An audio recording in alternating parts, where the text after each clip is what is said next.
Donc, je dis à mes parents, je me pars un salon de coiffure. Donc, déjà, ils ne comprennent pas. Et quand je rajoute le mot érotique, oh mon Dieu. Bonjour et bienvenue au Showcase des conférenciers. Aujourd'hui, je suis tellement contente parce que je reçois une amie qu'on se connaît depuis, je pense, 2010, Mm. Stéphanie Milot. Bienvenue, bienvenue au Showcase des conférenciers. Merci tellement. Je suis tellement contente de te recevoir à mon podcast parce que toi, tu es une des personnes que j'ai regardées depuis le départ, que je disais, elle s'est lancée dans le domaine des conférenciers quand c'était un domaine qui était quand même assez réservé aux hommes. On Oui, s'entend? tout à fait. Donc, j'aime amener mes invités, je les plonge directement dans leur enfance. Fait que dis-moi, Stéphanie Milot, quand elle avait 10 ans, Mhm. elle était comment? Timide? Introvertie? Vas-y. Extraverti. On s'en doute un peu. Non, zéro timide, enfant unique. Moi, je suis une fille de Laval et j'ai toujours été très créative. Tu sais, je m'en venais ce matin, puis je me doutais que tu allais commencer avec ça et je repensais à mon enfance où, moi, le soir, avant de m'endormir, je faisais comme si j'étais à la télé, là, puis je te parle de 8 10 ans Ah! et j'avais même un nom d'actrice. C'était quoi? C'était Stephanie Forsythe, parce que je sais pas si tu te souviens à l'époque de l'émission Dynasty, il y avait un comédien qui s'appelait John Forsythe, un acteur hollywoodien. Alors moi, je trouvais que Stéphanie Milot, c'était comme bouf.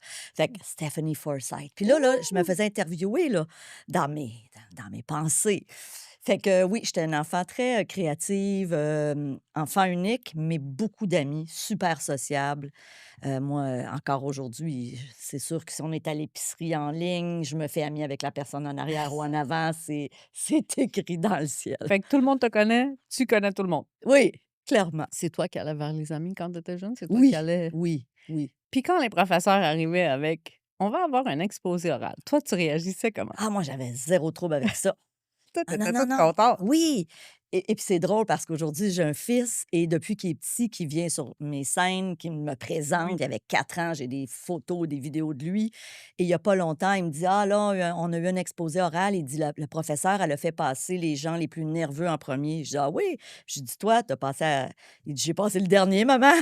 Il Lui, était ça le là. stresse pas. Ben non, parce que depuis qu'il est jeune. Fait que moi, j'étais comme ça aussi. J'étais pas gênée. Je me disais: «Regarde, c'est quoi le pire qui va arriver? J'aurai un petit blanc, puis je vais faire une joke ou» fait que j'étais comme ça naturellement. Wow! Fait que déjà, dès ton Ouais. enfance, tu étais déjà sous les lumières, sous les projecteurs Écoute, de toutes les occasions. j'ai revu un gars il y a peut-être 10 ans. Le gars, il me dit: «Stéphanie Milot». Fait que je fais comme: «Bon, OK, qu'est-ce qu'il va dire?» J'ai peur et il dit: «J'ai une vidéo de toi quand tu étais petite». Là, j'ai encore plus peur et il me dit: «On est à ma fête» et c'est un Super 8, fait que ça donne un petit peu ça trahit un peu mon âge, là. C'est une genre de bobine et c'était son je m'en souviens pas évidemment, là, je pense qu'on avait 4 5 ans. C'était son anniversaire Mmh. et il dit: «Ma mère avait fait venir un clown. Il faisait des trucs en ballon et il dit: "Toi, on te voit clairement. Tous les amis sont avec le clown et toi, tu es comme ça devant la caméra. Tu veux rien savoir du clown, toi, c'est la caméra", t'imagines? Puis imagine, c'est comme ça que tu as marqué l'enfance de ce garçon-là qui t'a vu Oui, se oui. croiser quelques années plus tard. J'adore. Pour les gens qui connaissent pas Stéphanie Milot, c'est qui Stéphanie Milot? Ben, effectivement, je suis conférencière, mais tu sais, je suis une passionnée du développement personnel. Oui, Tu le sais, tu m'as connue à oui. l'époque du développement personnel et là, depuis une dizaine d'années, les gens me voient plus sur les réseaux sociaux, me voyaient plus pour, l'investissement immobilier parce que je suis aussi investisseuse. Mais ça, c'est arrivé par hasard. Je pense que tu le connais aussi, Olivier Roland, un de nos Oui. amis communs qui m'avait dit il y a une dizaine d'années: «Steph, tu devrais lancer un programme pour aider les gens à investir en immobilier» et c'est ce que j'ai fait. Mais tu sais, ma vraie passion Oui. a toujours été le développement personnel. J'ai écrit des livres sur le stress, les émotions, l'intelligence émotionnelle. Je donne des conférences depuis 24 ans cette année dans les organisations en développement personnel. Donc, c'est ça, Stéphanie Milot. C'est conférencière, auteure, puis une fille qui a bien du fun dans la vie. Mais moi, je veux savoir comment la conférence arrive dans ton parcours? Parce Ouais, qu'on te connaît, mais on te connaît via ce que tu as dit, les médias sociaux. On t'a vu ouais, à la télévision souvent, on te ouais, voit sur des scènes ouais, souvent. ouais, Quelle était ta carrière? Comment la conférence arrive dans ta ouais. carrière? Écoute, je te dirais, il y a environ à peu près 24 ans. J'enseigne à cette époque-là à Sainte-Thérèse, OK. donc pas tellement loin d'ici et Professeur en quoi ou t'enseignes? j'enseigne au DEP en vente conseil. Donc Ah! moi, j'ai étudié au HEC, j'ai un OK. bac en marketing, j'ai enseigné au HEC 9 ans et ensuite je suis devenue prof de vente conseil, j'ai adoré ça. Mais moi, j'adore enseigner et un jour, il y a, Sylvain Boudreau, Oui, que tu on connais, connaît le très bien, oui, qu'on a reçu notre ici. ami que tu as reçu. Oui. Bon, alors Sylvain qui vient à notre école faire une conférence à tous les élèves et je tombe sous le charme à tous les points de vue. Tu sais, sa conférence, l'homme qu'il est, c'est un gars tellement Oui. inspirant. Et après la conférence, je vais le voir puis je dis: «Je veux faire ce que tu fais. Je trouve ça super. Est-ce que je peux t'inviter à manger?» Puis, tu sais, il y avait aucune autre intention, là. J'étais déjà avec mon mari actuel. C'était vraiment je voulais faire ce que Sylvain faisait. Et il y a eu 3 personnes comme ça. Donc il y a Sylvain qui a accepté gentiment. Il y a André Jeté aussi. Je ne sais pas si tu connais madame André Mmh. Jeté, une grande conférencière, hem qui avait accepté aussi de venir luncher avec moi et Patrick Leroux, que tu vas aussi recevoir, qui est un de mes amis aujourd'hui. Donc, ces 3 personnes-là ont été des inspirations pour moi. Les 3 avaient accepté de venir manger avec moi alors qu'on ne se connaissait pas à l'époque. Tu sais, je me disais: «C'est quoi le pire qui va Fait que arriver?» toi, jusqu'à ce moment-là, tu as jamais envisagé être conférencière. Non. C'est tu rencontres Sylvain Boudreau Ouais. qui fait une conférence à Exact. ah! Après ça, je vois André Jeté, j'adore son énergie, c'est une femme, donc I relate to her, tu comprends? Ben On oui, c'est on ça a en que je plus le dis. même format, tu sais, André est pas grande, elle est toute délicate. Fait que je me dis: «Ah ouais, je peux faire ça moi aussi, je sais que je peux être drôle, je sais que» et j'aime enseigner, déjà je suis prof. Fait que c'est comme ça que ça a commencé. Mais c'est ça que je trouve absolument admirable, c'est qu'il y avait pas beaucoup de modèles. Là, toi, tu me Ouais, parles de André, mais moi, je la connaissais pas. c'est ça. Fait qu'il y avait pas beaucoup de modèles, puis c'était un domaine où il y avait Beaucoup d'hommes. beaucoup, beaucoup Mmh. d'hommes. Puis bravo d'avoir, écouté ta flamme, écouté ton intuition, puis d'être allé vers ça. Est-ce que tu te rappelles, c'est qui t'a donné ta première opportunité de monter sur scène, faire une conférence? Ben, ma première opportunité, je l'ai créée moi-même. Yes! Moi, J'avais j'aime ça. loué, l'auberge universelle à côté du stade olympique et j'avais fait une conférence sur les croyances limitantes. Tu sais, moi, dans ce temps-là, j'étais dans Tony Robbins, puis Oui. j'avais fait plein d'ateliers aux États-Unis, puis j'avais lu tous ses livres, donc les croyances limitantes. Alors, j'avais loué une salle et j'avais fait un atelier là-dessus, donc ça a commencé comme ça. Puis après, ben évidemment, là, tu sais, les grandes institutions financières ici au Québec, des hôpitaux, des écoles, name it, hein, après 24 ans, on en a vu, on en a fait des conférences. Beh, j'adore que je t'amène justement là. En fait, tu en as fait beaucoup des conférences Ouais, devant toutes sortes de gens, toutes sortes de publics. ouais. Puis le domaine des conférenciers, c'est quelque chose où on montre quand ça va bien. Mmh. Puis moi, ici, avec le showcase des conférenciers, j'aime aussi montrer l'envers de la médaille. Fait que dis-moi, est-ce que tu te rappelles d'une crowd, d'un public qui a été un peu plus difficile ou Plein. une situation On a qui t'est combien d'heures? arrivée? Mais en fait, c'est ça que je veux qu'on raconte. Tu sais, le showcase des conférenciers, c'est le storytelling, mais c'est aussi qu'est-ce qui se passe pour les conférenciers. Donc, une ou deux histoires que Ah, tu ben, te souviens puis qui t'ont écoute, marqué. une entre autres. Je vais pas nommer l'institution financière, mais une grande institution financière au Québec Qui qui commence par quelle lettre? qui Non, non. commence par Ouais. B. Et qui me dit, «Il y aura un petit cocktail et ensuite c'est toi et ensuite» donc la conférence et ensuite le souper. C'est parce qu'on a oublié de me dire que c'est pas un petit cocktail, c'est un bar ouvert. Alors Ah! évidemment, quand les gens s'assoient avec l'estomac vide et qui ont bu 4, 5 drinks, écoute, sont sous, là, c'est effrayant. Donc ça, tu sais, tous les conférenciers ont vécu ça. J'ai tellement de puis le plus drôle, c'est que je me disais toujours: «Avec les années, ça m'arrivera plus des trucs comme ça». Ben, believe it or not, la semaine Ah! dernière, Raconte. je vais pas dire pour quelle organisation, mais encore là, moi, avec les années, j'ai appris comme conférencière que tu veux pas que les gens mangent pendant que tu fais la conférence et qu'il y ait du service. Tu sais, Tu le distrait, serveur là. qui vient servir le vin, tu sais, non. Puis ding, ding, ding, non. La semaine dernière, donne une conférence et on m'avait dit: «Ils vont manger et ensuite on tasse les tables puis ça va être toi». Puis c'est pas du tout ça qui est arrivé. Oh non. La serveuse arrivait par en arrière de moi. Écoute, un moment donné, il amène les gâteaux. Là, arrête la conférence. OK, allez vous chercher un gâteau. Là, 5 minutes après, amène les cafés. Ah, arrête la conférence. Écoute, fait que c'est des choses qui arrivent même après tant d'années d'expérience. Écoute, j'en ai plein. Je suis allée dans le Grand Nord une fois. On s'entend, là, ça coûte cher déplacer un conférencier dans le Grand Nord. Le prix de la conférence, l'hôtel, Oui. l'avion. C'était, écoute, j'avais couché en Abitibi, puis après ça, on avait un autre 2 heures de route à faire. Il y a quelqu'un qui était venu me chercher en plein hiver en Abitibi. son wiper de passage en face de lui ne marchait pas, puis il faisait genre -30. Ah! Alors là, il était obligé d'arrêter aux 5 minutes. Il y avait pas de chauffage. Écoute, c'était l'ensemble de l'œuvre. J'arrive là, on m'avait dit: «Il va y avoir un vin fromage, c'est des singles de Kraft avec un vignier» et il y a 9 personnes et je me dis: Ça a dû leur coûter, tu sais, genre 12 000 tout ça et il y a 9 personnes. Mais tu sais quoi? Ça a été extraordinaire parce que ces gens-là étaient évidemment très Attentif. peu habitués d'avoir des conférenciers, attentifs. J'ai vu leur village, tu sais, il y avait des Inuits qui habitaient là. Écoute, c'était vraiment très particulier. Fait que des aventures et des anecdotes, hein, on en a comme conférenciers. Mais il y en a plein de le fun aussi. Ben, c'est ça, mais je veux qu'on raconte justement celles qui nous marquent, celles qu'on Oui, retient. Puis c'est vrai que des fois, les petites crowds, c'est celles qui nous portent la plus grande exact, attention parce qu'ils savent qu'on est là pour livrer un message, mais exact. qui se sentent privilégiés d'avoir accès à, Oui, mettons, ce coaching privé qu'on exact. n'aurait pas l'occasion d'avoir si autrement.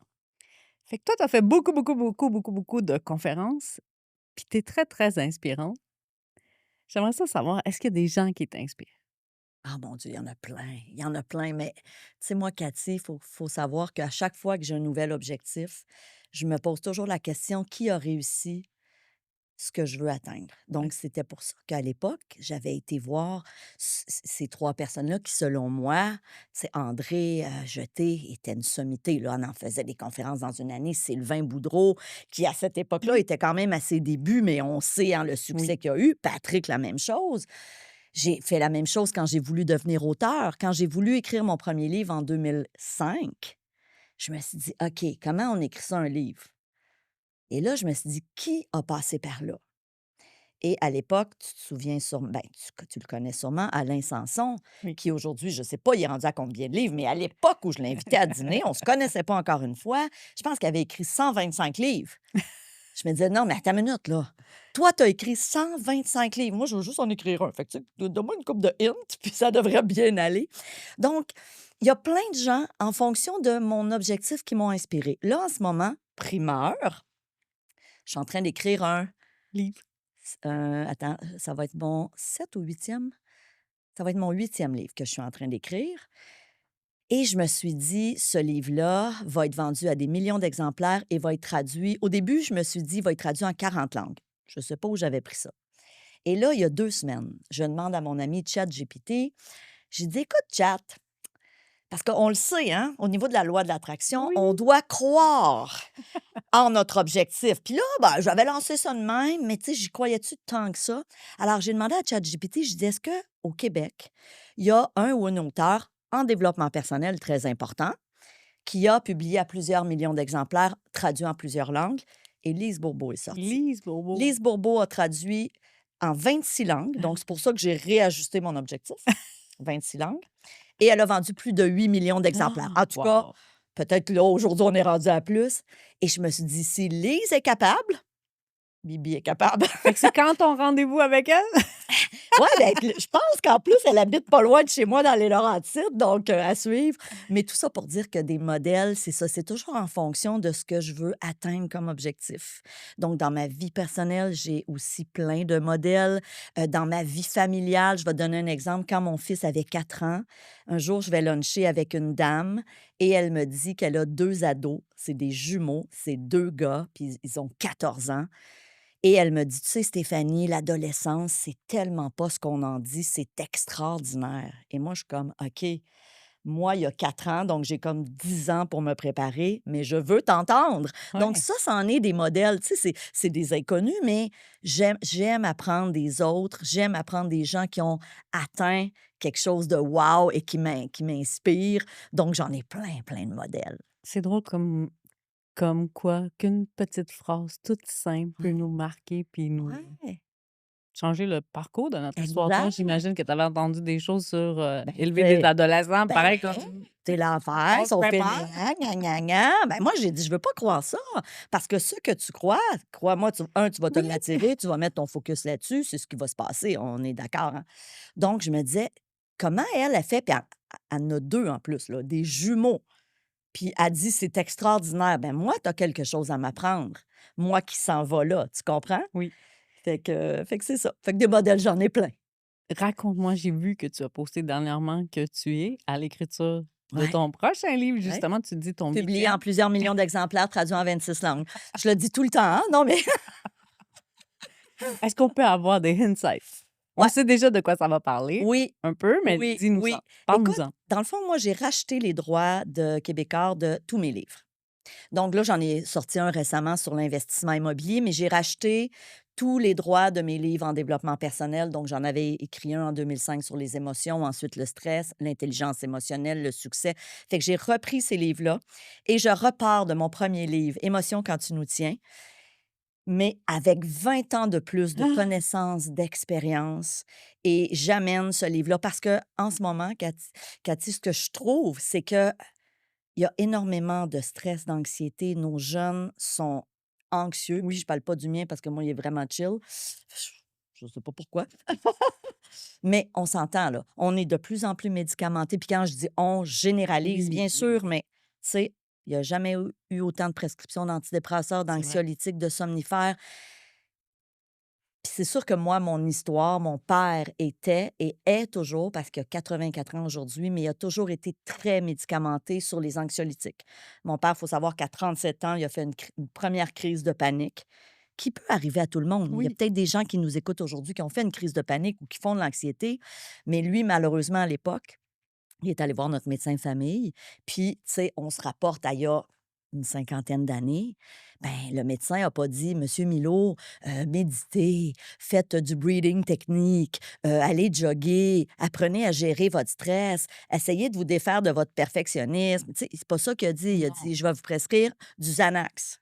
Oh wow. Et ça a été le début de, tu sais, d'une prise de médication jusqu'à aujourd'hui. Donc, tu peux imaginer ce que ça implique aujourd'hui, des pertes cognitives, c'est sûr, là, tu sais, quand tu es médicamenté. Et moi, c'est comme très jeune, je me suis dit: «Oh my God, je veux jamais être comme ça», Oui, je premièrement. comprends. Puis j'adore mon père, là, Oui, don't oui, get me wrong, mais je me dis: «Ah, tu sais, tu plein d'idées». Tu dis: «Hey, je vais-tu être génétiquement prédisposée, moi aussi, à être anxieuse?» ouais. Donc j'ai vraiment tout mis en place dans ma vie pour avoir une bonne hygiène de vie et aujourd'hui, je réalise que on a avantage à, oui, apprendre à gérer nos émotions. Donc mon nouveau livre, on va parler de, oui, gérer nos émotions, mais pas juste gérer l'intensité. Dans mon premier livre, Émotions quand tu nous tiens, je parlais de tu vis du stress, apprends à diminuer ton stress. Tu vis de l'anxiété, de la colère, diminue l'intensité.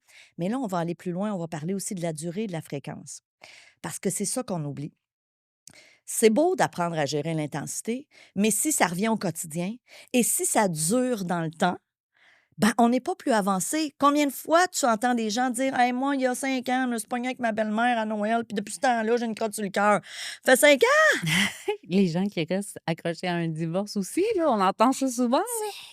Tellement. Donc, ce que je réalise que j'avais pas omis, parce qu'à cette époque-là, tu sais pas ce que tu sais pas. Donc, il y a 20 ans, quand j'ai publié ce livre-là, je parlais de l'intensité, c'était la formation que j'avais pris. Mais aujourd'hui, j'ajoute ces 2 piliers-là qui sont la durée et la fréquence. Donc, on travaille là-dessus. Et il y aura une multitude d'outils aussi pour atteindre cet équilibre de vie, Mais la pour recherche avoir une vie meilleure. mais la recherche, elle a beaucoup avancé, là. Tellement. On a eu beaucoup d'outils, beaucoup de trucs qu'on peut maintenant, Exact. Tu sais, toutes les neurosciences. oui. J'arrive de Joe Dispenza, tu le sais, on en a parlé quand on s'est vu récemment. C'est incroyable, là, la Tu suis science. aussi Docteur Mario Beauregard, fait que Ben oui, effectivement, tu sais, fait que on est beaucoup plus loin qu'il y a 20 ans. oui.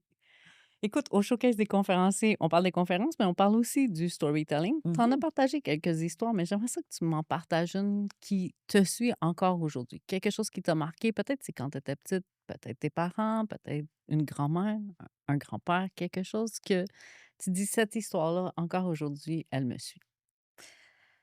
Oh mon Dieu, c'est une bonne question. Ben, j'en ai plein, mais C'est quand tu dis qu'il me suit, est-ce que c'est une histoire qui m'a aidée, une histoire qui celle que tu ressens que tu as envie de partager, parce que c'est la question qui fait réfléchir mes invités, c'est ouais, quelle histoire je vais choisir à partager, mais ouais, ben, une histoire qui est un peu connue, mais que peut-être toi tu connais pas, mais moi moi j'ai toujours eu, heu, j'ai toujours c'est bizarre, mais j'ai toujours voulu être dans l'abondance financière.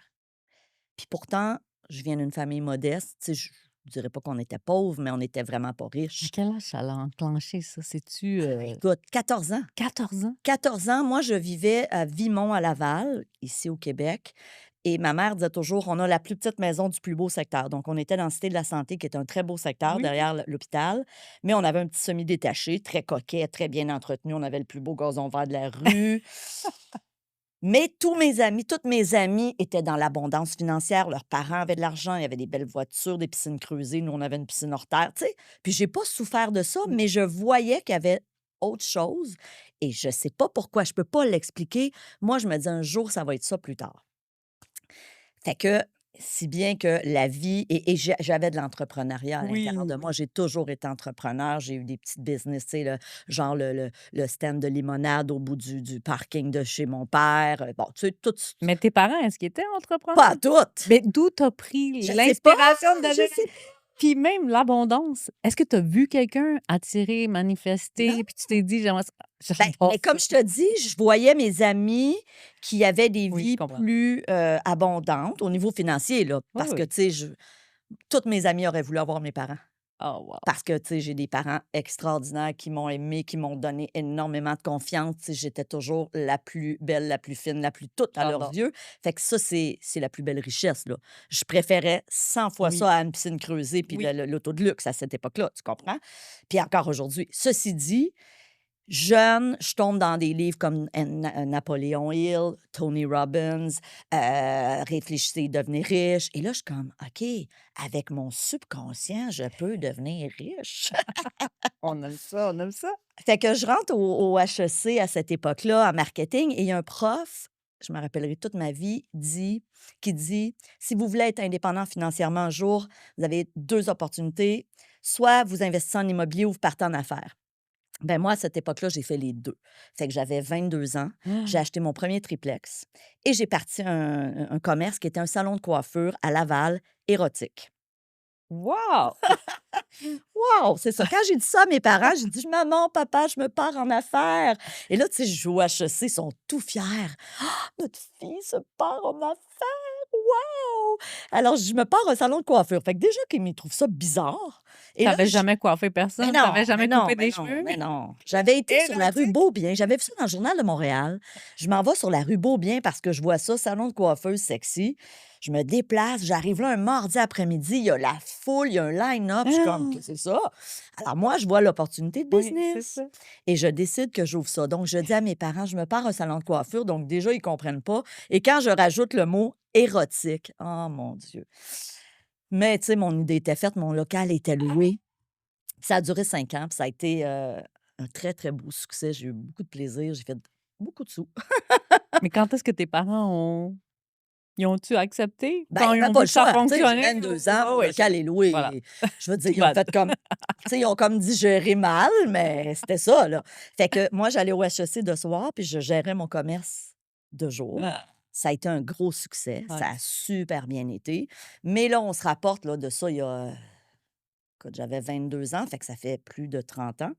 Heu, Ça a duré 5 ans et à cette époque-là, il y avait, beaucoup de salons de massage, à Laval, des clubs de danseuses et à un moment donné, il y a eu une descente à mon commerce et là, la police est arrivée. Écoute, ça a été, je te fais ça vite, mais ça a Oh. été une grosse histoire.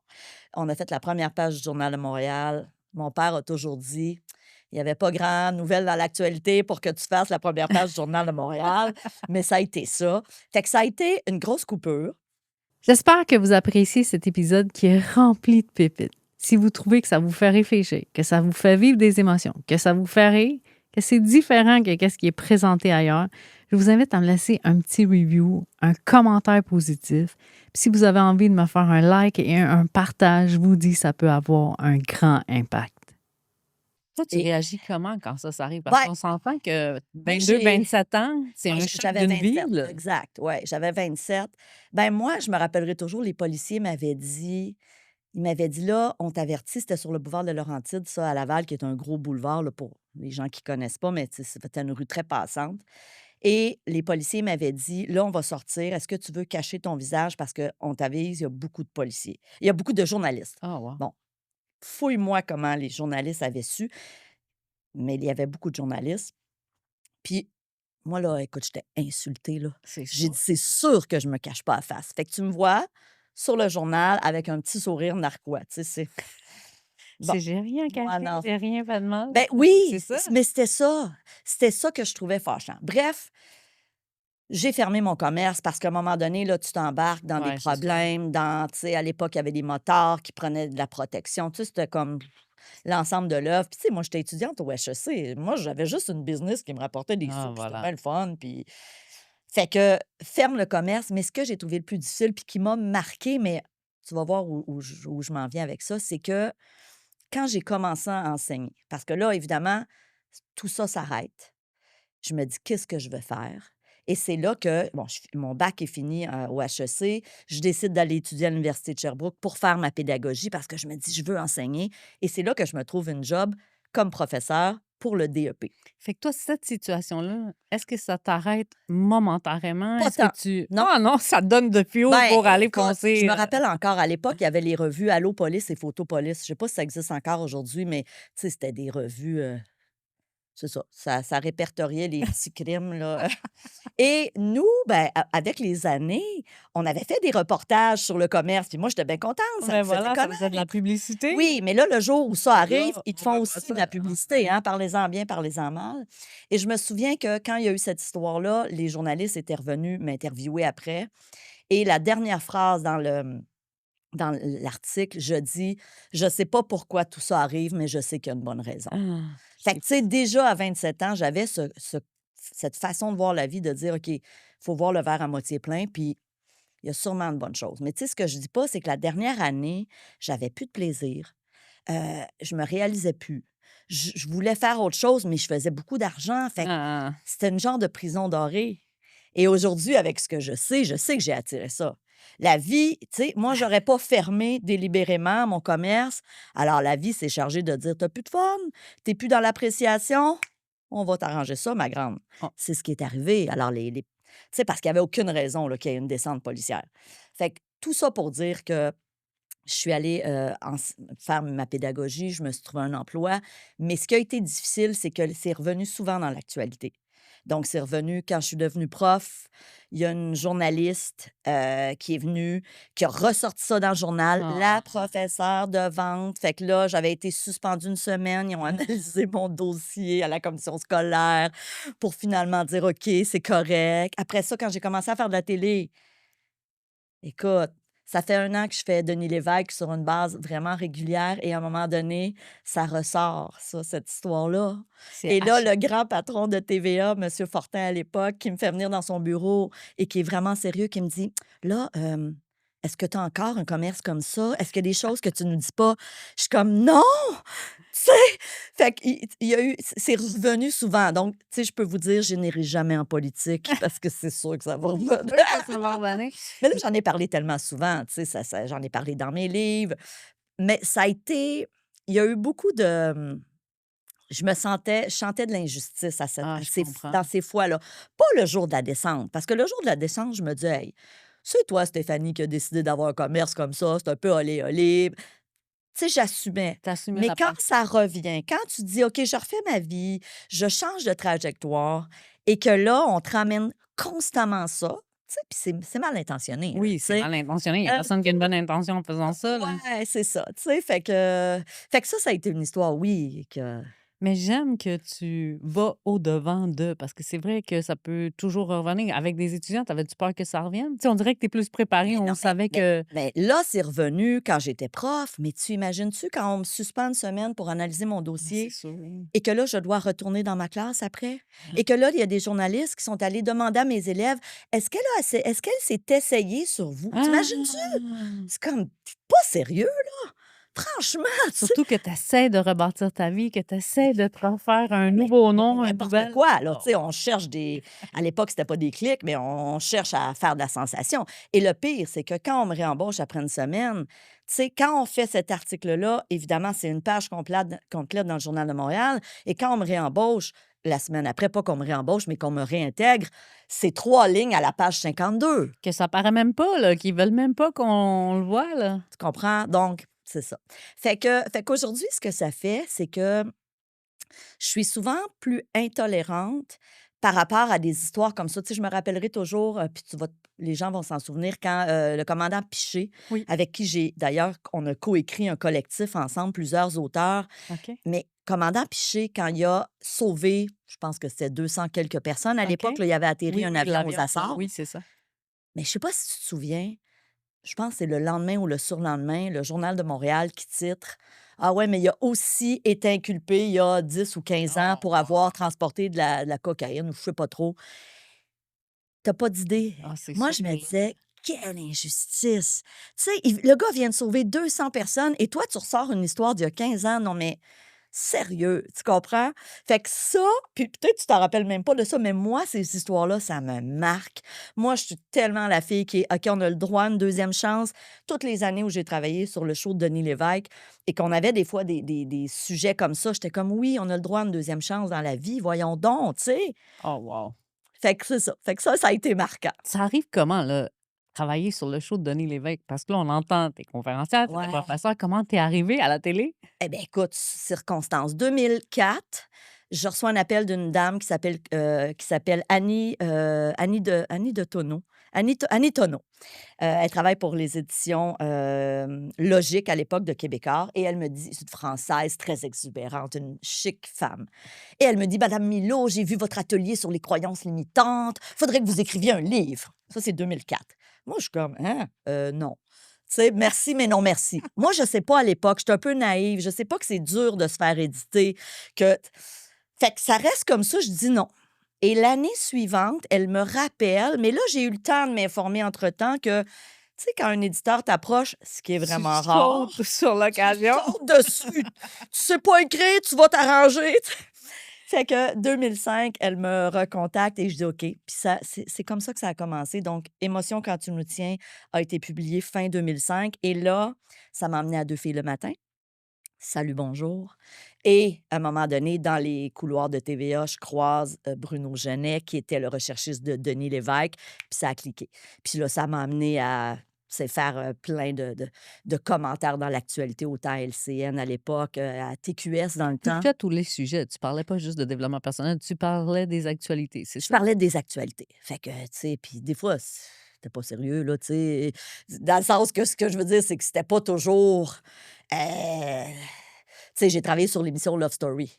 J'étais sur le panel de Love Story. Tu sais, je le dis, mais c'est un peu gênant, mais. Mais c'était une émission qui était tellement regardée Ben aussi. oui, ben oui. Puis tu sais, je blague parce que je suis très reconnaissante. J'ai travaillé avec Véro aussi sur les Midis de Véro, sur une émission qui s'appelait Portfolio à l'époque que Véro produisait. Fait que j'ai adoré ça. Tu sais, fait que ce que j'avais visualisé dans mon lit jeune, là, que je m'appelais Stephanie Forsythe, c'est comme si ça s'était matérialisé, ben, à plus petite échelle quand même. Est-ce que tu repenses à changer ton nom ou là, Mais non, maintenant, arrête. tu ton Stéphanie Milo? Non. Et j'avais 8 ans, là, oublie pas. J'aime bien Milo, comme la Vénus. Puis aujourd'hui, connue et reconnue, ta vie est fascinante, là. Pour vrai, passerait, un temps fou. Pour vrai, j'ai comme 1 million de questions à te poser, mais je vais y aller avec, le sujet du podcast, Showcase des conférenciers. Si, ici, les auditeurs, ce sont des aspirants conférenciers, Mmh. si toi, tu avais un conseil à leur donner pour ceux qui souhaitent devenir conférenciers, qu'est-ce que tu leur dirais? Heu, ben, va parler d'un sujet qui te fait triper. Ça, c'est vraiment important. Tu sais, parce que moi, quand j'ai commencé à enseigner, avant d'enseigner au DEP en vente conseil, je voulais tellement enseigner que je m'étais trouvé une job à la chute dans le DEP et l'année suivante, il y avait plus de place comme enseignante en vente conseil et on m'avait offert d'enseigner, conduite de machines industrielles. Tu sais, tabarouette, C'est tellement loin de la que théorie de ça, mais tu sais, quand même. Puis j'avais accepté parce que je voulais enseigner, mais je me suis vite rendu compte que j'avais zéro plaisir. Donc, c'est quoi la thématique qui vous fait triper? Ça, c'est la première chose. Deux, regardez qui fait ce que vous avez envie de faire. Puis à la limite, oui, peut-être les appeler, aller prendre un café. Ils vont vous donner la voie rapide. Moi, quand Sylvain, quand Patrick Leroux, quand André Jeté à l'époque, j'ai mangé avec eux, ils m'ont dit quoi faire, mais ils m'ont aussi dit quoi ne pas faire. ah nice. Tu comprends? Parce que puis encore plus aujourd'hui, tu sais, quand moi j'ai commencé, c'était différent. Aujourd'hui, on a des bureaux de conférenciers, Oui. Fait qu'il y a des façons de se faire promouvoir, on n'est plus seul. Heu, fait que moi, c'est le conseil que je donnerais. Puis évidemment, je pense que le livre est encore une belle porte d'entrée. Oui. Tu sais, moi, tout a commencé en développement personnel beaucoup avec les livres. Ça m'a amené à faire des conférences, à la télé, parce qu'on dirait que quand tu as publié un livre, les gens disent: «Ah, c'est sérieux». C'est pas nécessairement vrai, mais les gens se disent ça. Oui, Ça c'est vrai. donne une Ça donne certaine une notoriété. crédibilité, une Exact. notoriété. Les Ouais, gens disent: «Cette expertise-là, exact. il a écrit un livre, il a cette expertise-là». Qu'est-ce que tu leur Ouais. dirais aussi? Parce que tu dis d'aller voir des gens qui ont réussi. Puis aujourd'hui, les gens qui ont réussi sont beaucoup sollicités. Fait que s'ils ont peur d'être rejetés, qu'est-ce que tu leur dirais? Parce que toi, tu es flamboyante, tu es ambitieuse, tu es pleine d'énergie. Je pense pas que tu les laisses te dire non, mais mettons, là, les Ah, personnes que c'est tu vas aller arrivé que voir, j'en ai eu des noms, mais tu vois, quel c'est ça. conseil tu leur dirais? Vois-tu, c'est moi, j'ai jamais eu peur qu'on me dise non. Ah, j'adore! C'est quoi, qu'est-ce qui va arriver si on dit non? C'est non. Si tu le demandes pas, c'est sûr que c'est non. Puis, tu sais, ça va beaucoup aussi avec la peur du rejet. Donc, c'est-tu si grave que ça de se faire rejeter? C'est-tu si grave que ça de se faire dire non?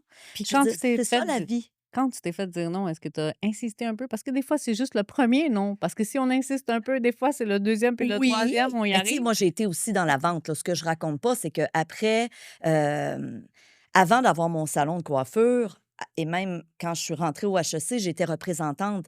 J'ai travaillé pour Cadbury, j'ai vendu des Waouh! thermopompes, j'ai vendu des photocopieurs. Hey, tu sais, allô, là, quand tu vends des photocopieurs, tu te fais dire non 50 fois par jour. Je faisais du cold call, là. Je cognais aux portes. Mon territoire, c'était Saint-Léonard à Montréal. Je cognais dans les entreprises. Hey, tu te fais dire non, là. Fait qu'à un moment donné, c'est comme, c'est plus grave. Puis oui, il y a des gens qui vont vous dire non. Oui, il y a des conférenciers qui sont super occupés, qui vont peut-être vous dire non. Tu sais, si je dis ça aujourd'hui et qu'il y en a 500 qui m'approchent, je gère vos attentes, je vais dire non à certains. Non, mais c'est vrai, Je comprends. tu comprends? Mais il y en aura d'autres. Et puis, tu sais, si déjà tu as peur d'approcher quelqu'un, ben là, on est loin de tu vas embarquer sur une scène. Fait qu'il Oui, faut que tu dépasses ces peurs-là. voilà. Faut que tu parles à ton petit hamster intérieur en disant: «Regarde, je suis pas une moins bonne personne si on me dit non. Ça ne m'enlève rien à ma valeur». Si c'est ça que tu veux réaliser, tu y vas. Exact, exact. Donc, c'est des aspirants conférenciers qui écoutent le podcast. Il y a aussi des dirigeants d'entreprises qui écoutent le podcast. Je veux savoir pourquoi on engage Stéphanie Milot. Mais là, tu nous as donné 1 million de raisons pourquoi on engage Stéphanie Milot. Moi, c'est sûr que l'intérêt est au plafond, mais dis-moi, pour quelle raison on engage Stéphanie Milot pour aller donner des conférences dans les entreprises? Écoute, je te dirais que je commence toujours ma conférence comme ça. Je dis aux gens, dans la prochaine heure et demie ou heure et quart, il y a des affaires que je vais dire que tu as déjà entendues, que tu as déjà lues, que tu sais. Maintenant, je veux pas savoir si tu l'as déjà lu, si tu l'as déjà entendu ou même si tu le sais, je veux savoir si tu le fais. Ah, Parce que derrière cette tu sais, tu dis: «Je suis flamboyante», puis merci, je le prends comme un oui, compliment. c'est un Il y en a compliment. que ça énerve, mais en tout cas, moi, je le prends comme un C'était un compliment. compliment. Mais tu sais, derrière tout ça, il y a des outils que je veux partager et je veux que les gens se mettent les yeux devant les tu sais, il y a une expression qui dit: «Mets-toi les yeux devant les trous», là. C'est que je veux qu'on se regarde. Je veux donner des outils aux gens et je veux qu'ils les intègrent. C'est beau de savoir que tu dois gérer ton stress. C'est beau de savoir que tu devrais mieux manger puis bouger. On le sait toutes, là. Je veux dire, personne en 2025 qui fait comme: «Oh my god, la petite Je blonde viens en de avant, elle vient de l'apprendre. m'apprendre qu'on doit bouger». Mais non! Tout le monde le sait, mais c'est pas tout le monde qui le fait. Voilà. Donc ça, c'est la première raison. Deuxièmement, ben oui, je mets beaucoup d'humour dans mes conférences, et ça, je pense que c'est ben, il y a beaucoup de conférenciers qui le font, mais je pense que c'est un petit plus. C'est pas une conférence là, tu sais, sérieuse de prof d'université, même si j'ai enseigné à l'université, heu et avant tout, ben, j'adore ce que je fais, je le fais avec mon cœur. Donc bien sûr, j'ai toujours du plaisir, puis je pense que les gens aussi le reçoivent Et bien. c'est ce que j'allais dire, là, les gens le ressentent, tu le Ouais, je pense dégages, que on le oui. perçoit. C'est magnifique de te regarder aller. On s'est adressé à des aspirants conférenciers, on s'est adressé à des dirigeants d'entreprise et maintenant si on s'adressait à Stéphanie Milot quand elle avait 22 ans, justement avant que tout ça arrive, là, qu'est-ce qu'on lui dirait à Stéphanie? Hem, ben, je lui dirais: «Fais confiance parce que tout va bien aller». Malgré tout, hein, moi, j'ai cette croyance que chaque défis. Tu sais, moi, j'ai passé à travers un divorce quand j'étais jeune. Je suis rendue à mon deuxième mari. J'en ai eu juste 2. On est toujours ensemble 24 ans plus tard. Mais j'ai eu un premier mari à l'époque. Donc, tu sais, j'ai passé un divorce, j'ai passé un procès avec le commerce, j'ai passé une honte publique, tu sais, parce que, Oui, bon, toute cette dans histoire-là. les Puis, médias. tu sais, c'est ça les aléas de la vie, mais malgré tout, je ne changerais rien. Puis, je sais que je suis pas la première à dire ça, mais en même temps, j'aurais envie de dire à cette jeune femme-là de 22 ans ou de 14 ans ou de 8 ans, quand je m'appelais Stéphanie Forsythe, ça va bien aller. Et c'est drôle parce que je suis actuellement dans un moment de ma vie où je me dis: «Bon, là, je suis pas encore rendue à la moitié selon moi parce que je vais être une centenaire». C'est sûr, c'est sûr, Hâte sûr, sûr, donc! non, c'est écrit dans le ciel. Puis moi, je vais être celle qui va donner les cours de yoga parce que je suis en train de faire ma formation de prof de yoga dans ma résidence, donc 92, super flexible. Fait que j'ai envie de dire à la femme aujourd'hui de 54, 27? 54 la semaine dernière, ça Bonne va fête! bien aller, ça va bien aller. Non, mais c'est vrai, j'ai confiance en l'avenir, puis j'ai toujours eu confiance que c'est ça, la vie était belle.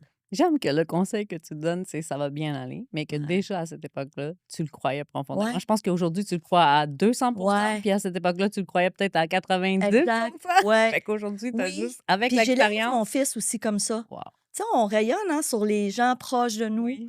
Donc moi, j'en ai juste un, 16 ans et demi. C'était important, la demi à 16 ans. Ça l'est moins à 54. Mais c'est ça, on élève nos enfants aussi dans cette façon de voir la vie. En terminant, Stéphanie, moi, j'aime que mes invités révèlent quelque chose qui nous surprendrait. Mais je pense que dans le 30-40 minutes qu'on a passé ensemble, tu nous as surpris Tu veux de d'autres choses? tous côtés. Donc, quelque chose qu'on ne sait pas de toi et qui nous surprendrait. Ben, écoute, que je suis une fille qui se couche à 8h30 le soir, mais que je me lève à 3 heures du matin. On en parlait juste avant. Cette Qu'est-ce que tu fais nuit, à 3 heures du matin? 3 heures du matin, moi, j'ai le couteau entre les dents, là. Je suis comme, j'ouvre mes yeux, je suis comme: «Oh yes, c'est 3 heures.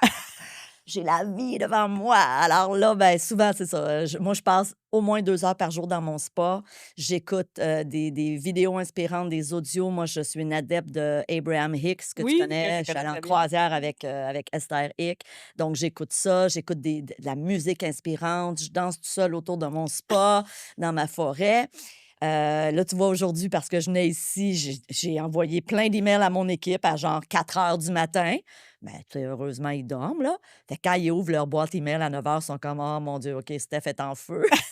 Elle a le couteau dans les dents. Mais en même temps, je suis très disciplinée. Derrière cette fille-là, très bubbly, tu sais, ça va faire 4 ans là, que je prends pas d'alcool. Je me sens tellement plus énergique, puis tu sais, tu me connais depuis Oui, longtemps, oui, j'ai oui, oui. toujours eu beaucoup d'énergie. Oui. Là, j'en ai juste plus. C'est génial. C'est comme heavy metal. Est-ce que ta famille se lève aussitôt? Ton mari, ton Mon enfant? mari, Ben, ton enfant, il est non, rendu mon enfant, adolescent, non. c'est ça? Mon enfant, non. Mon enfant, on se croise des fois, tu sais? Mais mon mari, Louis-Jean, oui, on est les 2 très, très couche-tôt. Et Lève-tôt. là, c'est le défi en ce moment, en attendant que mon fils aille sa voiture, parce que là, lui, mon ado, à 8 heures le soir, il est comme: «Bon, là, maman puis papa, j'irai au gym. Voulez-vous venir me reconduire?» Puis là, on est là, nous, dans le lit, tu sais? «OK, on va y aller». Fait que mais ce que les gens ne savent peut-être pas, c'est que j'ai une hygiène de vie vraiment sur la coche. Tu sais, je m'entraîne énormément à tous les jours, je fais du yoga à tous les jours, je monte des montagnes à tous les jours parce que j'ai le privilège de vivre dans les Laurentides. Je dors bien, je prends pas d'alcool, je mange bien, puis j'ai du fun là-dedans. Parce que, tu sais, Wow! souvent, ça peut avoir de l'air: «Hey, maudite vie plate, elle se couche à Non, 8h30». non, non. Non, non, j'ai du plaisir big time. Fait que moi, c'est ma recette, puis je dis pas que c'est une bonne recette pour tout le monde. Tu sais, moi, c'est la mienne et elle me convient, puis ça donne que mon mari embarque dans mes folies, puis il est plus fou que moi, fait que tu le connais-tu, mon mari? Je l'ai croisé à quelques reprises, Ouais, mais ce que j'ai entendu dernièrement avec toutes les activités qu'il fait, c'est quelqu'un ouais, c'est que un adepte de sport extrême. Il y a Evel Knievel et ensuite Louis-Jean Boucher, mon mari. Pas loin. mais c'est une belle énergie. Vous Oui, allez bien ensemble, là, vous oui, matchez vraiment, incroyablement. vraiment. Écoute, je savais que de te recevoir, ça allait être incroyablement intéressant.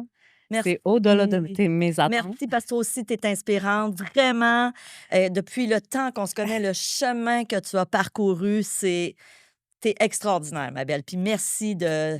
d'aider les autres à rayonner et d'être toi aussi si rayonnante. Hey, ça me touche, là, le venant de toi, là, ça va direct dans mon cœur. Donc, ce fut un réel plaisir de te recevoir. Merci. Merci et merci à tout le monde. À presto. Merci d'avoir été à l'écoute du podcast Le Showcase des conférenciers.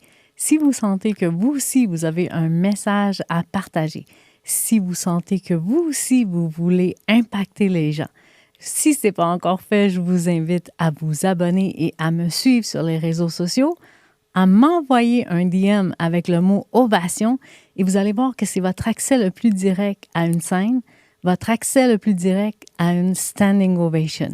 Et moi, en attendant, je vous donne rendez-vous sur le prochain épisode de podcast, l'endroit où chaque histoire résonne fort dans l'univers. Et je vous dis à presto!